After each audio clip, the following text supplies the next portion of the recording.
l'autre côté de la porte. Par contre, les comment la pierres, ils ont porte, elle est méga pas bugué, tombée. non? Ah ouais. Oh, ouais, c'était Bah, l'enfer. apparemment sur Légion, il y aura une semaine d'avance Bah, pour, c'est pour pas les mal, ça précommandes. fera de lycée entre Non. les... Allez, bâtard. C'est pour les... Non, ce sera pour les chasseurs de démons. Ils ont annoncé pour les chasseurs de démons. Ça, vu que tu commences niveau 70, je pense, bah, ça va permettre de rattraper un peu et de commencer la donne avec ton chasseur de démons quasiment à jour. Ouais, je sais plus. Il y aura les sésames 100 maintenant, du coup, aussi. Ouais, bah ça, tu vas l'avoir si tu... direct dès que tu précommandes. Ça, c'est cool. Ils ont fait comme mode, en fait. Donc on a déjà le sésame. Ah, si t'arrives à faire ce que je pense, sérieux, ce serait magnifique. Ce serait vraiment magnifique. Ouais, vraiment. C'est-à-dire que toi, tu stribes le strib. Ouais, voilà. Ouais, ça y est, ça marche bien. Oh, Sur c'est énorme. Twitch. Donne-moi ta chaîne. Et Attends, vas-y, je te la trouve. fais tourner. Allez. Tac, heureusement que je l'ai en favorite, celle-là. Eh mais attends, Overwatch, là, c'est un système d'abonnement aussi? Non, ils savent pas encore.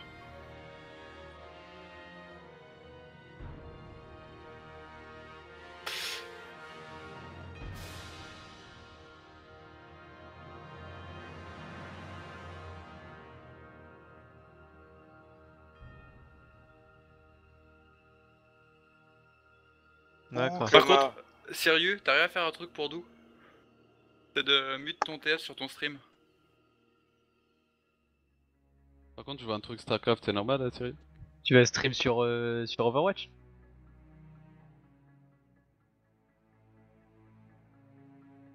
Bon, moi je vais AFK un peu, je reviendrai peut-être tout à l'heure. Ok. Et Bou, Gloma. À toutes. Bah du coup, il y a quelqu'un qui a envoyé un message à l'Oten de venir sur TS. De quoi, vous? Tu vas voir Once Upon a Time. Ah oui. Allez, à plus.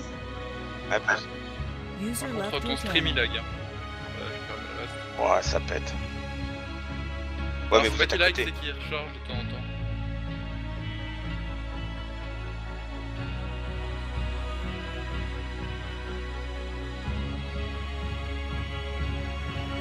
Mais j'entends les fautes du TS sur mon stream. Ouais.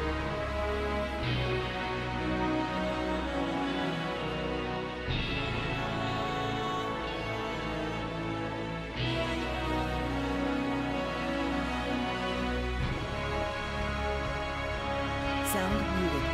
Microphone muted.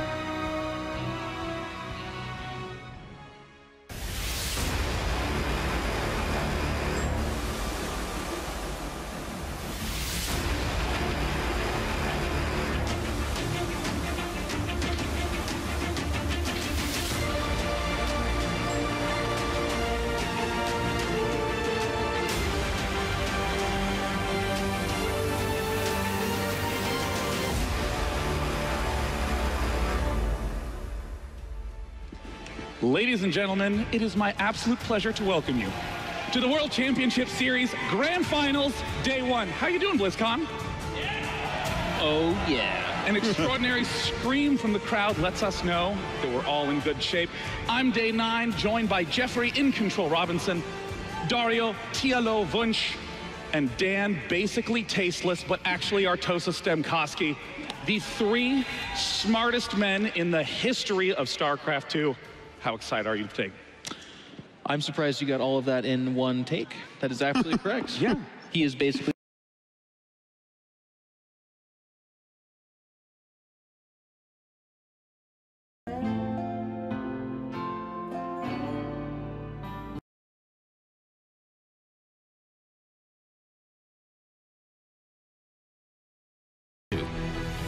The WC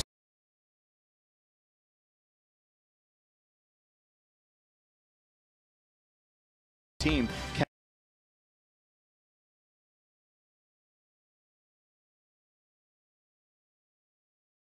say there's a little website that could help you become legendary. Well, it's a little late for that, as the decks were built earlier this week, but stay tuned for the rules of the challenge, a look at how the players drafted their decks, and then catch those matches. And of course, that's all after the poker exhibition match. You know, Crip, you and I actually have the best job here. We don't have to compete live in front of millions of people. We can kind of just don't have to be that professional. We don't have to keep up our... Yeah, we can kind of get rolling with whatever we want. Doesn't matter. Exactly. Doesn't matter who wins. We just have all the fun. Yeah, we just gotta poke fun at the casters while they inevitably make mistakes. It'll be a good time. I'm looking forward to the match. It'll be a great time. I can't wait to bring you guys Challenge Stone, such a huge audience live from Hearthstone stage at Blizzcon. And Raiden and I will see you throughout the day for the Challenge Stone matches. But for now, let's send it over to Nimsh on the other side of the stage because I think we're almost ready to get the matches underway.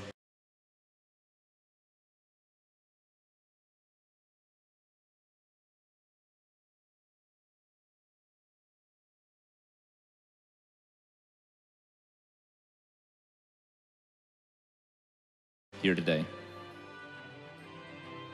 Thank you so much, Crip. We've gone through almost everything we wanted to say, but there are, of course, just a few things left. Amaz, how are you feeling about the matches?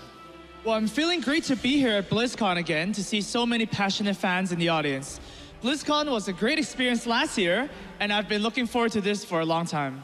Speaking of great experiences, I'm sure one of the players here at BlizzCon is going to feel amazing on Saturday afternoon. The prize pool for this event is $250,000, and the winner takes home $100,000 and is crowned the world champion. Yeah, even though the cash prize is huge, the title of world champion in Hearthstone is probably more significant to the player who takes it all. While we are here, I want to ask if you have any thoughts on the decks these players bringing. For example, we've seen 2 shamans, some rogues, and a priest make it to the top 8.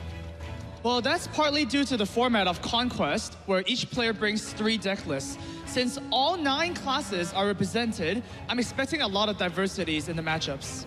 For those of you joining the Hearthstone World Championships, we wanted to go over exactly how the players will compete in this event, using the best-of-5 Conquest format.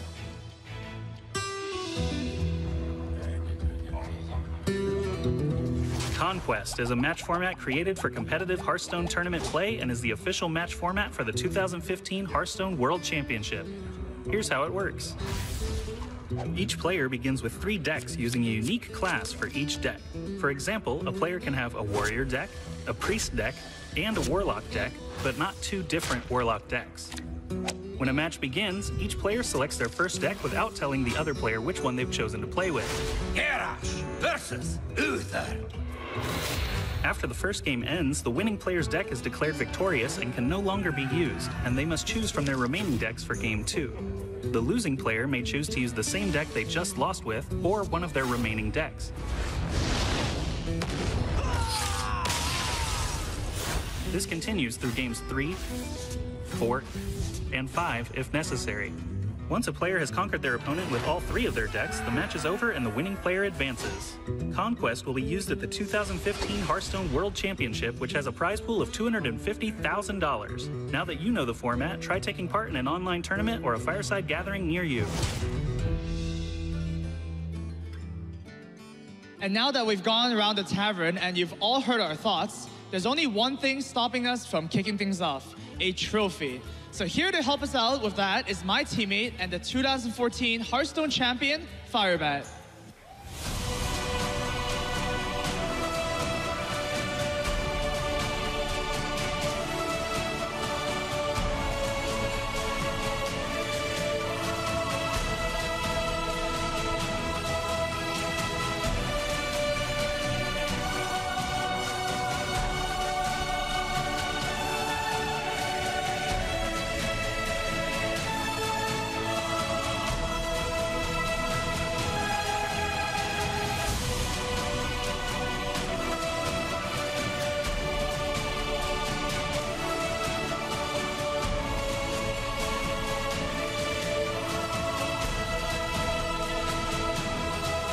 Welcome back to the stage, Firebat. It was only 1 year ago where you were crowned the Hearthstone World Champion, and now we have a field of 8 new players up for contention. So I want to know, how have you been doing this last year?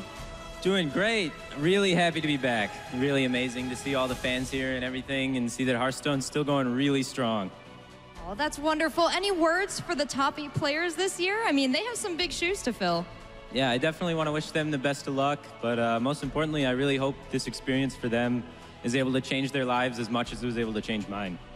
That's beautiful. Firebat, do you have any plans for 2016? Definitely going to be still playing a lot more Hearthstone, trying to come back stronger. Definitely going to be coming back for this title, so whoever takes it this year better look out. And do you have any idea who our champion might be? Is there anyone that you would predict to be our 2015 Hearthstone World Champion?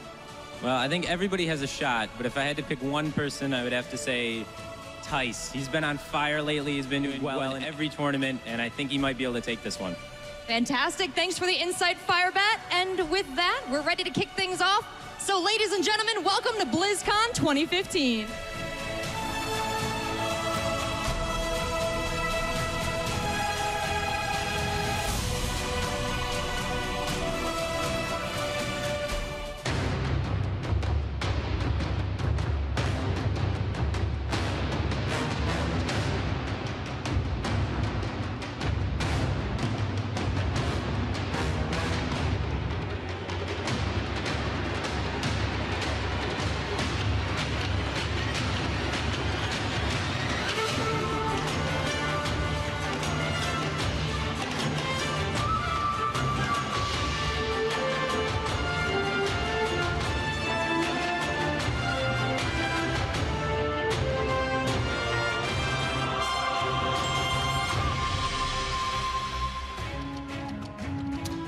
Greetings and well met. Welcome from the Anaheim Convention Center in Southern California. It is time to begin the round of 8 for the Hearthstone World Championships in 2015. My name is Frodo and I'm joined by Savitz and Brian Kibler to bring you guys the action, starting with Tice versus Kranich. Kibler, what's it like being here at BlizzCon 2015 after that amazing opening ceremony? I mean, BlizzCon is always an incredible experience. I've actually been to, I think, 5 or 6 BlizzCons all the way back to the very first one. It just keeps getting bigger and more awesome, and it's tremendous to be a part of it in this way. And Savitz, I don't believe I've seen you at BlizzCon yet. Is this your first BlizzCon? Yeah, it is, and I'm enjoying myself so much here. League of Explorers coming next Thursday. Next Thursday? What? Next week? It's so soon. I can build Golden Monkey decks so soon. Well, you may be able to see the result of it, whether or not it works out. We'll definitely see when the time comes. In the meantime, we're going to enjoy ourselves with 8 players who are fighting for the right to call themselves the 2015 Hearthstone World Champion. I don't know exactly who is going to be the one coming in here as the overwhelming favorite, but if there's one person that you have to be anticipating, it's Tice coming in here from G2, being as one of the guys to take it all. Yeah, Tice is a player who has been on an incredible run of late, just like Firebat just said, and he comes in with a very strong lineup, in particular against aggressive decks. He really, I think, wants to take down Kranich sort of as revenge for beating his teammate Life Coach, and I think he has a good chance to do it. Yeah.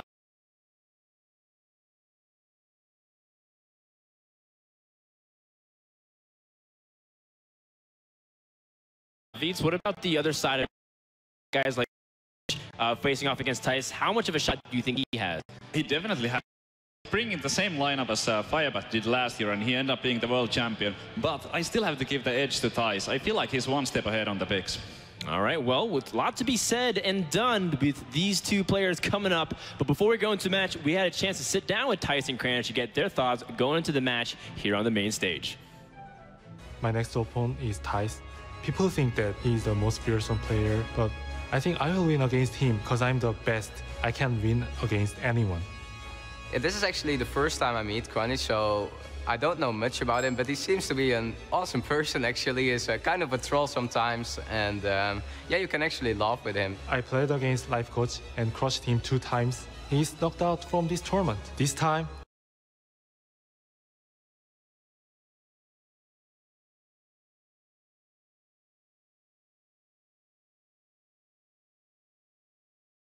eliminates Parting in it.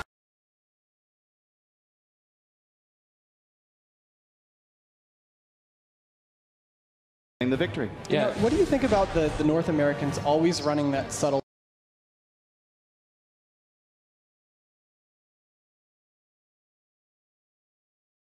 Last year.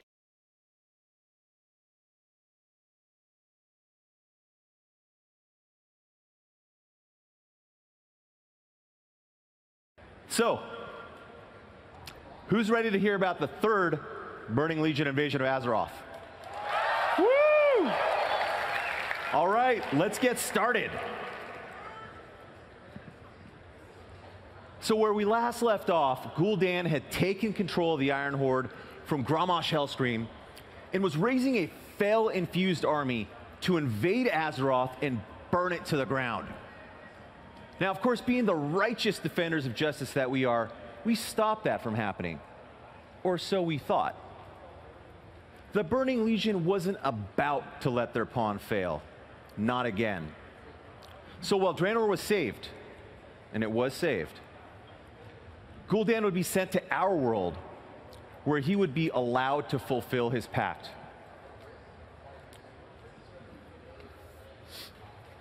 What happened to Gul'dan on Azeroth?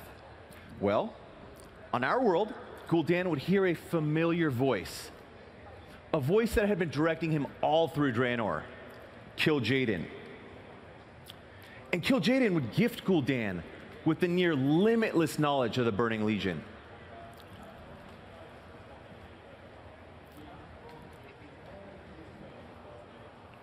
And with the secrets of the universe in his grasp, Gul'dan would be commanded to the Broken Isles, to the Tomb of Sargeras, where he would shatter protective wards, sealing an ancient gateway to Legion worlds.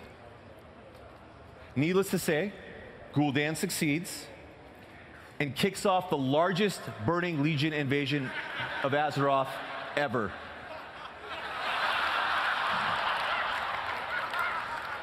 Chris Metzen, what are you doing in my slide? I can't shake him. He's everywhere. So that leads us to the cinematic that you guys just saw during the opening ceremony.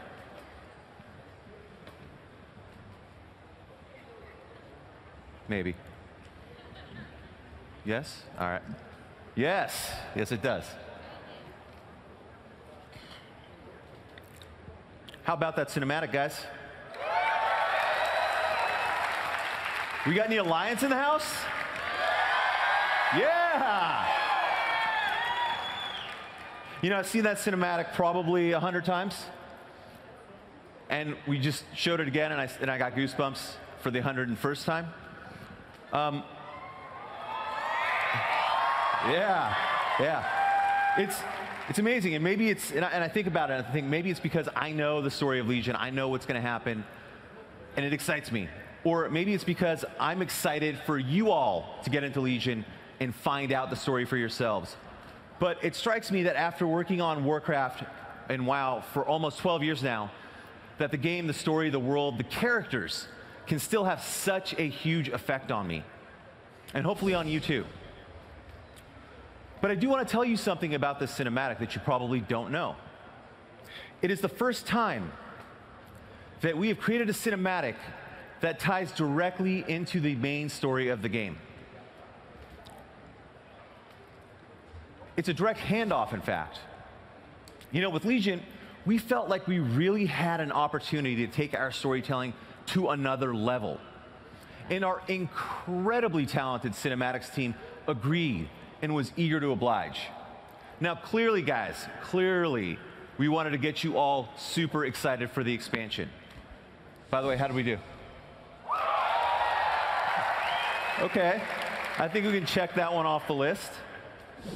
But we also wanted to highlight our greatest heroes in their darkest hour and paint a target on the most dominant threat in the universe, the Burning Legion. And in the middle of all of that, kick off what we consider to be a really great Warcraft story. So, how does a cinematic handoff into the game actually work? Well, that takes us to the Broken Shore. What is the Broken Shore? That is a great question that somebody out there is thinking. I'm going to tell you what the Broken Shore is. Most importantly, the Broken Shore is ground zero for the Burning Legion invasion of Azeroth. The Legion invasion is coming directly from the Tomb of Sargeras, but this is also, equally as importantly, where we, Azeroth's greatest champions, meet up with Varian. Sylvanas, Jaina, Vol'jin, and the rest of the heroes of the Alliance and the Horde to face the Burning Legion. This is that handoff point from the cinematic where we see Varian and Sylvanas on the shore. This is where we will begin our mission to eradicate the Burning Legion from Azeroth.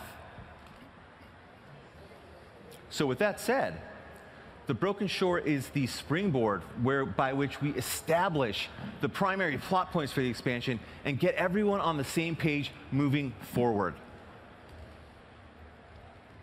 Another thing to note, this time, the boost experience is its own separate adventure.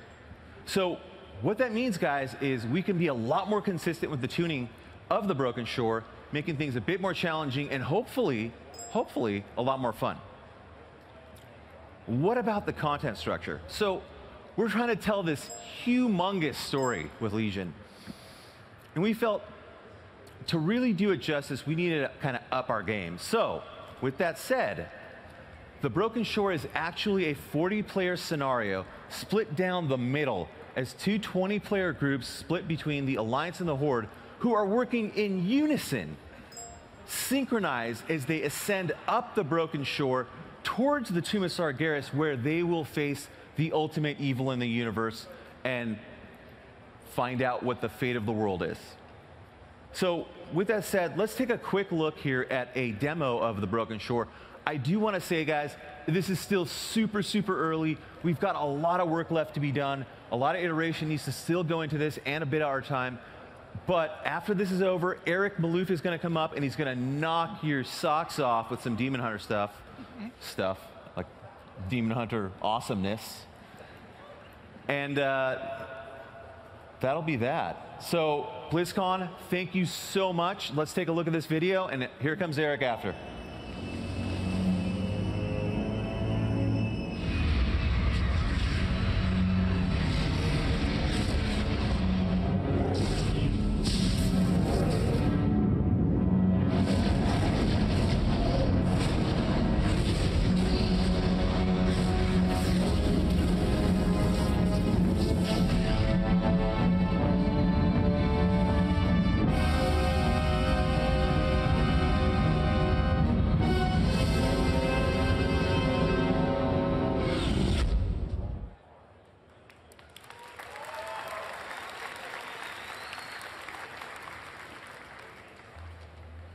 Alex? Cool. Hi, BlizzCon. Who wants to play a Demon Hunter? Hi, I'm Eric Maloof, quest designer on World of Warcraft, and I'm here today to talk to you about the brand new Demon Hunter intro.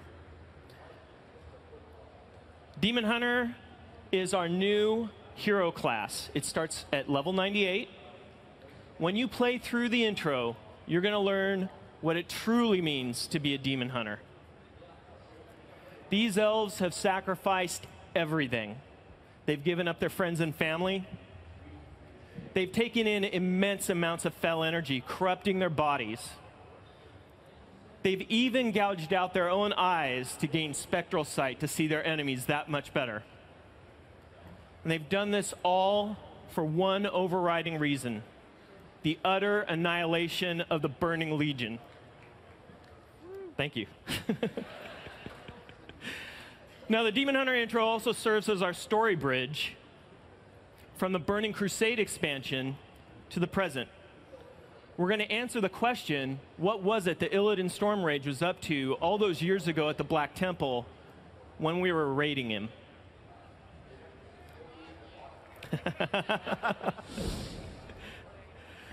So here you see a set of storyboards. Our amazing cinematics team is hard at work on a movie that will play at the beginning of the intro. In it, you see Illidan Stormrage atop the Black Temple Terrace. He's surveying the scene below. The combined might of the Shatrath army and the champions of Azeroth, yeah, all of you, have arrived to raid the temple. But they've arrived too soon, sooner than he expected. You might say Illidan was not prepared. And so this moves up the timetable for your mission. You're going to invade a demon world, and there's a very specific purpose for it. So Illidan uses his immense fel energies, and he rips open a portal to this demon world called Mardoom. And you and your elite force of demon hunters jump through and begin your assault. Now, what is Mardoom? Well, it used to be a prison world for demons. Eons ago, when the Titan Sargeras was still good, he threw all the demons he came across onto this planet, imprisoning them there with an item that he'd crafted called the Sargerite Keystone. Now, when Sargeras turned evil, he shattered Mardoom into thousands of pieces. It was on one of these fragments that he entrusted the Sargerite Keystone to his most loyal demons. The Keystone is the objective of your mission. Who wants to take a look at Mardoom? Let's roll it.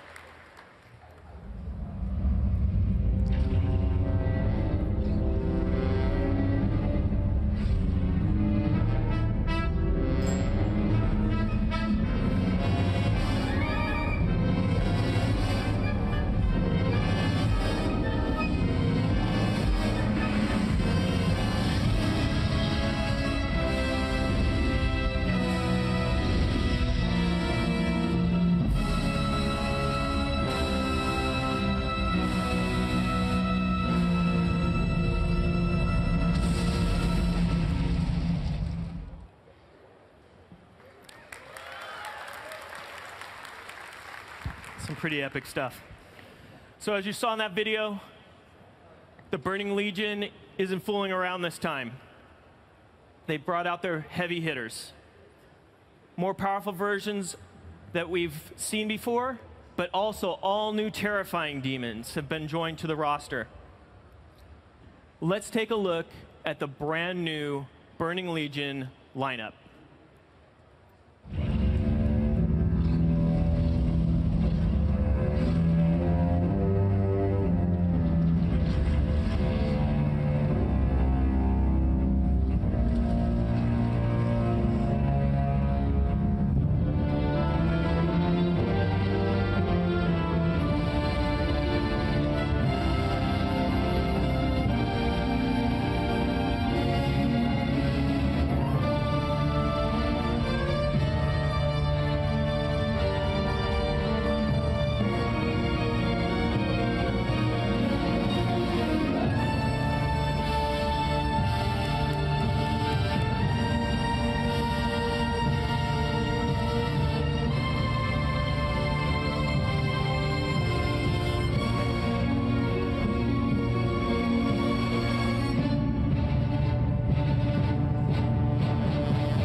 So it's not just, as if that wasn't enough, it's not just demons that the Burning Legion has in its arsenal now.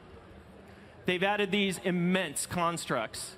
Now these huge soul-infused buildings each serve a special purpose in the new Legion war machine. This is the side of the Burning Legion we haven't seen before today.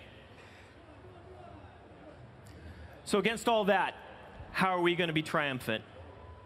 Well, we're demon hunters. So we're going to kill a lot of demons. Let's talk a little bit about some of the gameplay that you're going to experience on Mardoom. For example, you're going to turn the Legion's devices against them. You'll use their immense gateways, power them up, and bring in your own Illidari armies to aid in your assault on Mardoom. You'll also do things like tap into their communication devices, listen in on what their leadership is doing, and turn that against them. For added fun, we've sprinkled Legion crystals around Mardoom. You interact with these devices for a short period of time. The cooldowns on some of your Demon Hunter abilities will be reduced to 0. Now, it's not just the gameplay that's really important on Mardoom. You're also, like the Death Knight hero class before you, going to gradually gain your abilities over time during the intro. However, unlike the Death Knight, the Demon Hunter is going to rip the abilities from the smoking corpses of the more powerful demons that you slay.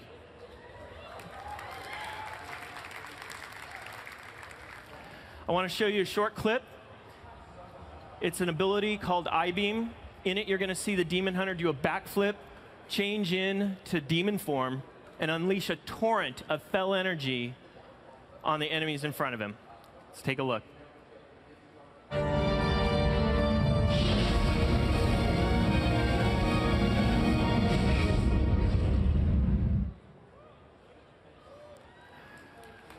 That is literally my favorite Demon Hunter ability so far.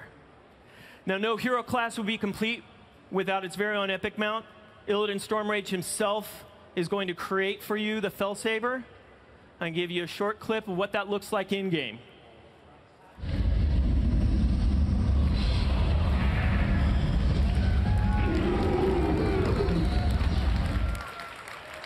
Yes. Okay, I don't want to spoil everything that happens on Mardoom, but suffice to say, we know how this turns out at the Black Temple. When you return to the Black Temple at the end of your mission, you and your demon hunters are taken prisoner by Maiev Shadowsong and the champions of Azeroth, and you're imprisoned within the Vault of the Wardens, seemingly for all eternity. We'll get to the second half in a moment. Everything that I've talked to you about so far is playable here this weekend at Blizzcon. So over at the World of Warcraft booth in Hall B. But Mardoom is just the first half of the Demon Hunter intro. Let's talk about the second half briefly. Many years pass while you're imprisoned. Fast forward to the present. As Alex told us earlier, the Burning Legion has invaded and they've come in force. We're losing. The second half of the Demon Hunter intro takes place within the Vault of the Wardens, and when you break out, it's going to be up to you to save the world.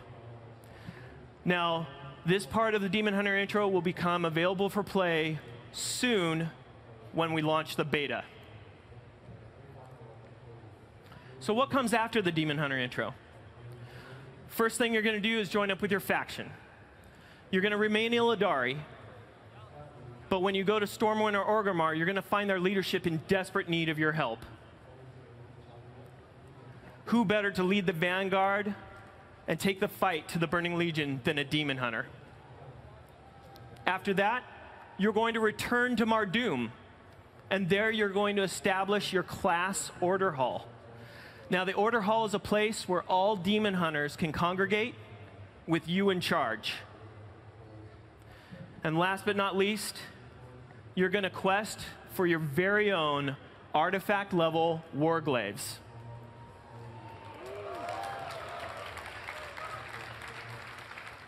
I'd like to thank you all for giving me the opportunity to speak to you today about the Demon Hunter intro. And without further ado, here are Gary and Julian. They're going to take you through the amazing new lands of the Broken Isles. Thank you.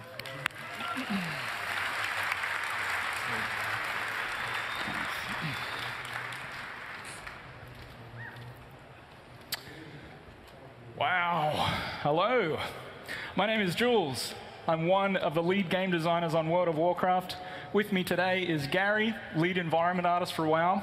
And we're going to take you on a tour of the Broken Isles. And we've got an insane amount of stuff to get through today, so I'm going to dive right into it. So our quest to defeat the Burning Legion is going to see us scouring the continent of the Broken Isles in search of ancient Titan relics known as the Pillars of Creation. Now, the Titans used these relics to shape Azeroth into its first form. And it's only with these relics, the aid of our new Demon Hunter allies, and the powerful artifacts that you'll acquire, that we have any kind of shot at closing down the massive demon portal deep within the Tomb of Sargeras. But before we get to the zones, I want to take a quick look back at some of the history of the Broken Isles. So around 10,000 years ago, at the height of the ancient Night Elven Empire, the lands of the Broken Isles was just a very tiny part of a vast region of Azeroth that was once known as Suramar. Now, with the planet-shattering events of the Sundering, the region of Suramar was utterly devastated. And what remains is just a tiny fraction of the once great Elven Empire that dominated these lands and so much more. And the Broken Isles exist today as